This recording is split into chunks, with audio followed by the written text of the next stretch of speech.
Hey guys, thanks for tuning in for another episode of the Road to World segment. You've got Kiernan, Trey, and Nick here from the Pokemon Troupe. Don't try and touch me.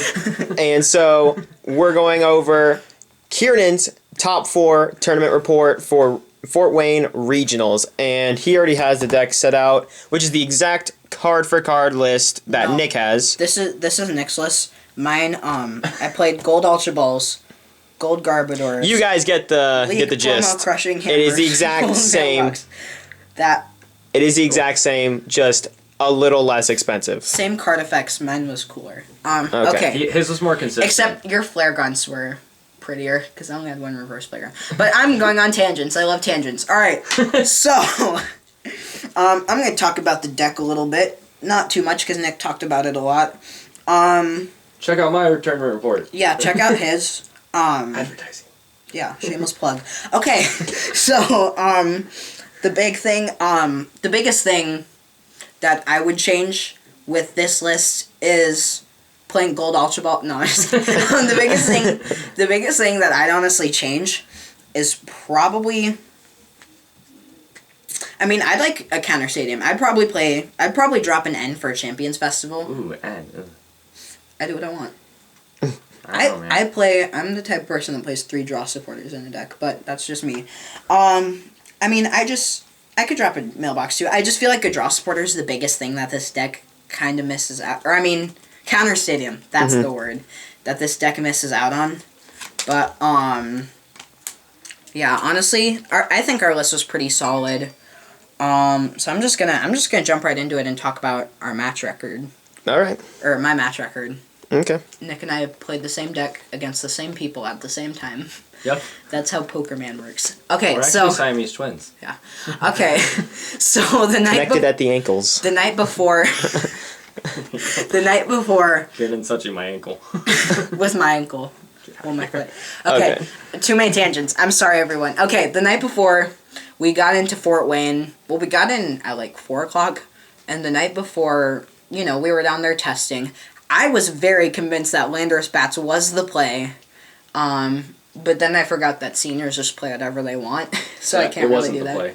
And there's way more Toad Gear than I expected, which, I mean, I'm glad I played this, but so I was testing that, and then I was testing Donphan with a 1/1 Primal Groudon, and then I was testing Donphan without a 1/1 Primal Groudon, and then I put it back in, and I realized that Primal Groudon's awful in Donphan, no matter how hard I tried to make it good. So eventually I just dropped the concept of Donphan entirely.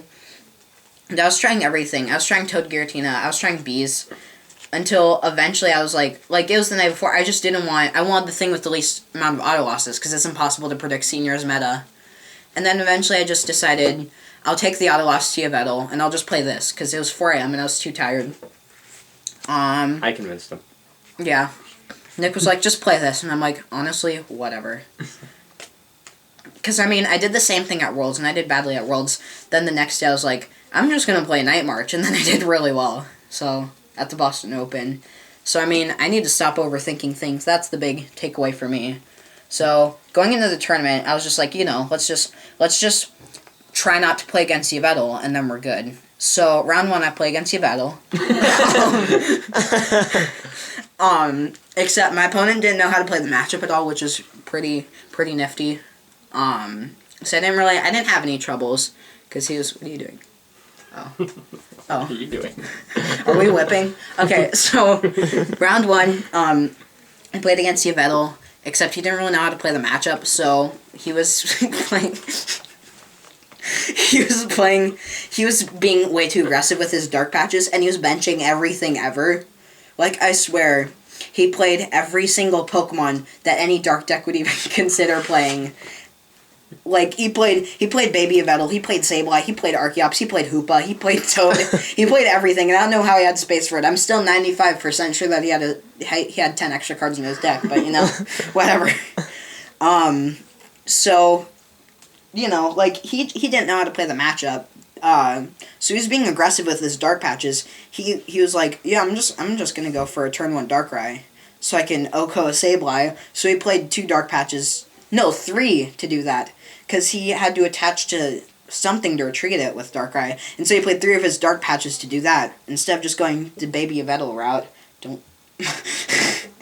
And so he had to Juniper Wiz 4th one, and eventually I just got rid of his energy, and then I won at about 40 minutes, and I could just... Game 2, you know, you don't play a game with Sableye in 10 minutes. So that was easy money. Round 2, I played against Toad Gira. It was pretty uneventful. He scooped twice, because I trashed him. Do you need to leave? No. Round 3, I played against Hex Quaza. And this player was also... He didn't really know how to play the matchup. He benched everything he possibly could, including multiple Hoopas, multiple Shamans. And so, you know, he only plays 7 energy. And so, yeah, Nick's given the thumbs down that... and so, you know, that was... Honestly, it was really easy, especially because... he was doing what my other opponent did when he was trying to go for the early Mega Turbo Emerald breaks instead of like actually waiting like a smart person. Honestly, what I would have done if I were him is I would have just kept Sky Returning to keep energy in play. But, you know, you do you. And so I beat him.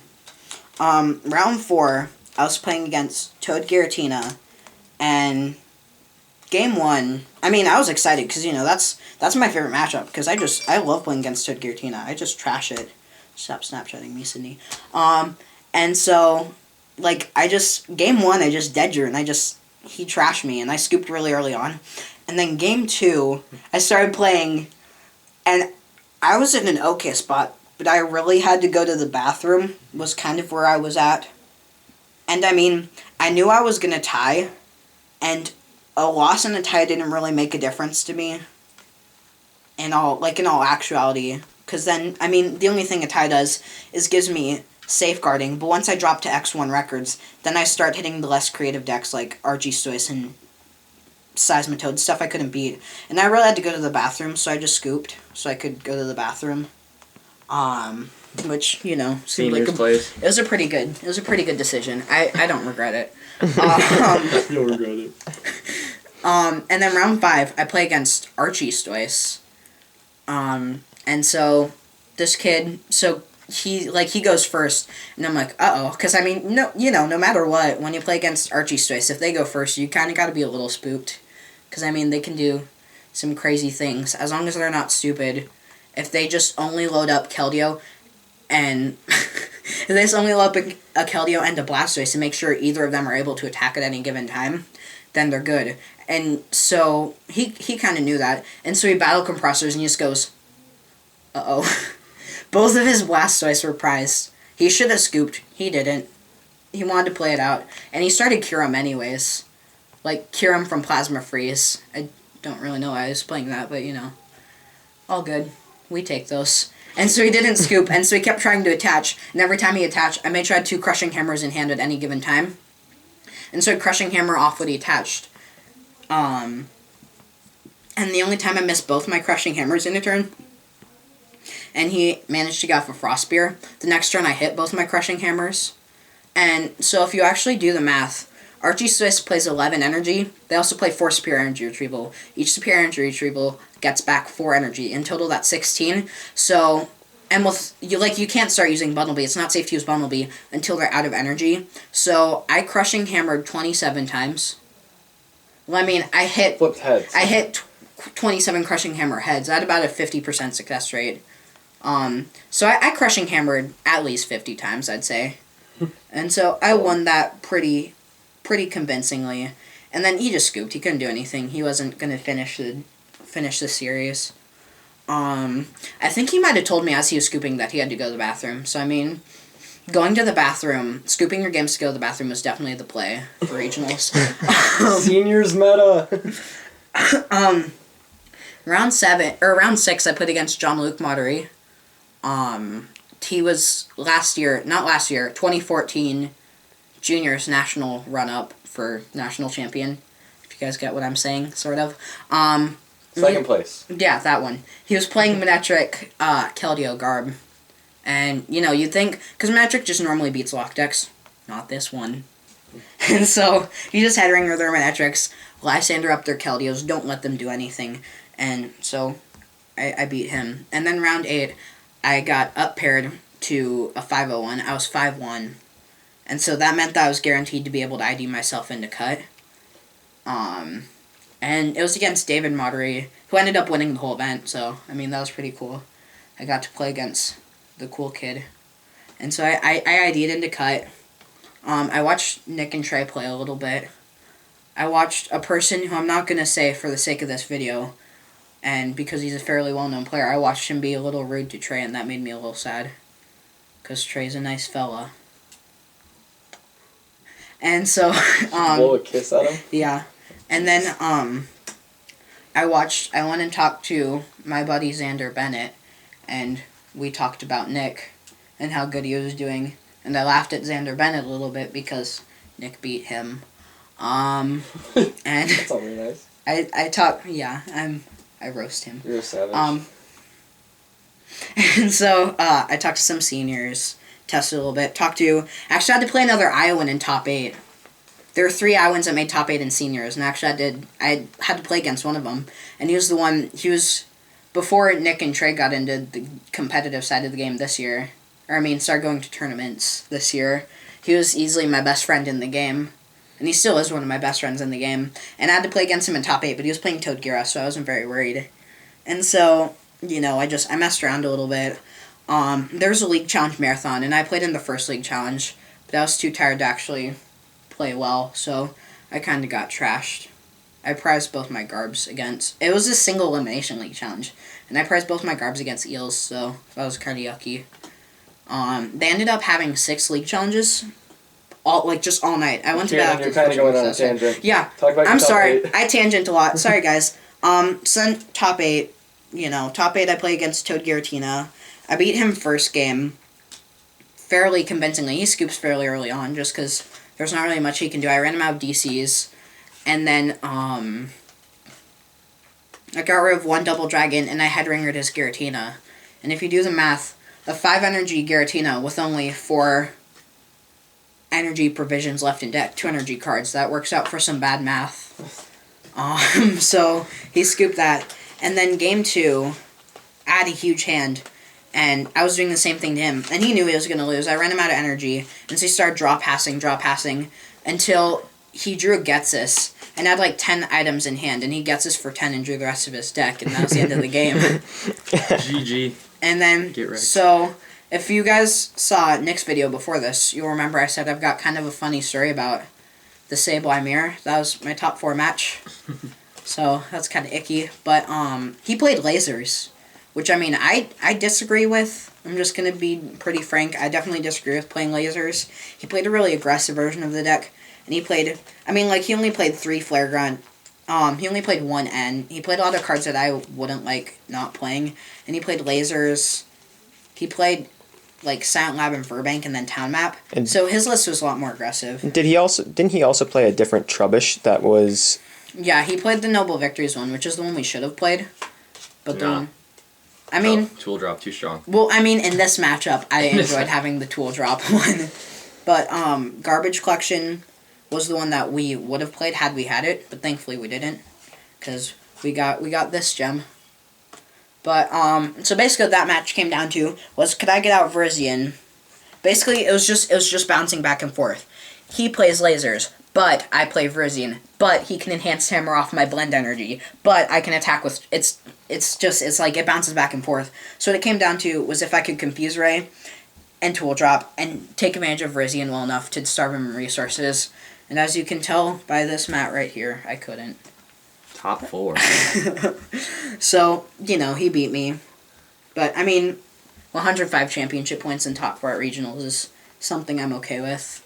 I'll just win St. Louis or whatever. No biggie. So, yeah, I'm at 150 for sure. We played in a league challenge. Might be at 165. I don't know if I'll get those points. But who knows? Who knows? But for sure 150, maybe 165.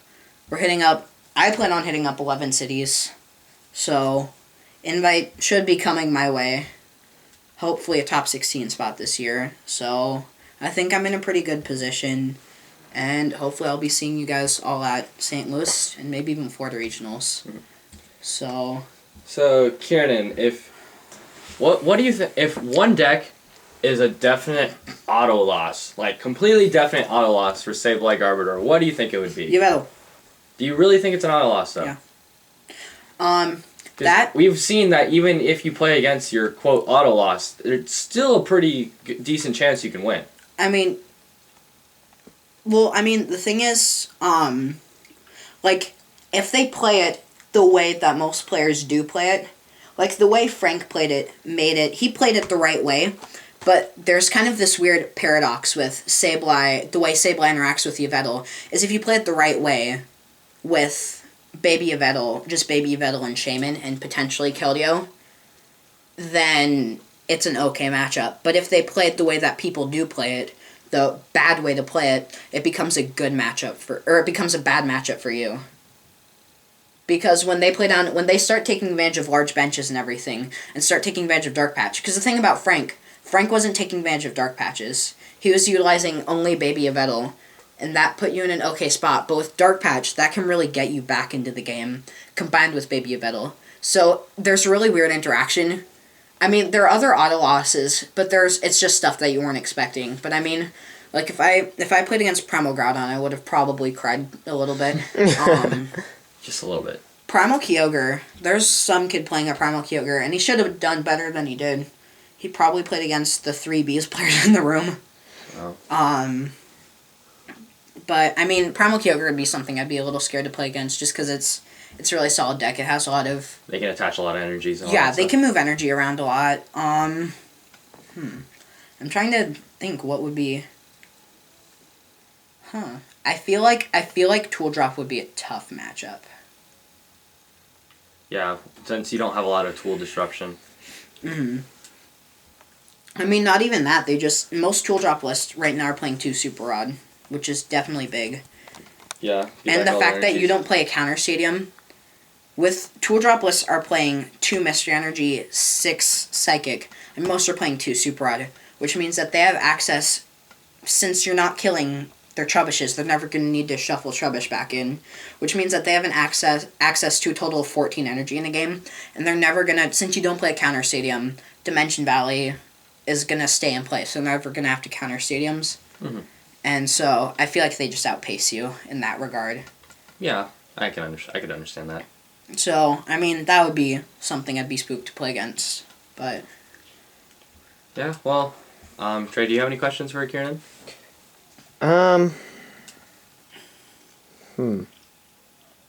Was Trick Shovel as clutch for you as it was for Nick? I like Trick Shovel. I mean, it's not my ride or die like it is for Nick. Nick would give anything to play another Trick Shovel. Honestly, I don't want a second one. Trick Shovel's OP. I don't want a second one, because then it'd be like, I'll just junk hunt for both Trick Shovel. But if you're doing that, then why aren't you using Bunnelby? Well, because of the top deck control.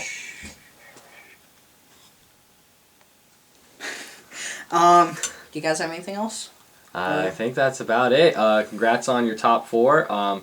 Thanks, you too. Thanks. And yeah, we're hoping to get 2 people in the Worlds this year. 3. Oh, well, 3. Trey just needs to get good. Trey, it's something. Trey did something that we can't show on camera. But yeah, maybe Naya, maybe 4. Let's just get everyone. Everyone goes to Worlds. Everyone How about just qualifies. everyone in Iowa goes to Worlds? Literally everyone, the entire population. My mom's Iowa. only 300 points away. My mom's only 300 points away. But yeah, so we'll see you guys at cities. Make sure to hit us up if you're going anywhere in Iowa, Nebraska, and Kansas, and stop. Kieran, you should just. And parts of Missouri. That was my. I feel like I have to go, but you guys do the outro. Pokemon Trope out.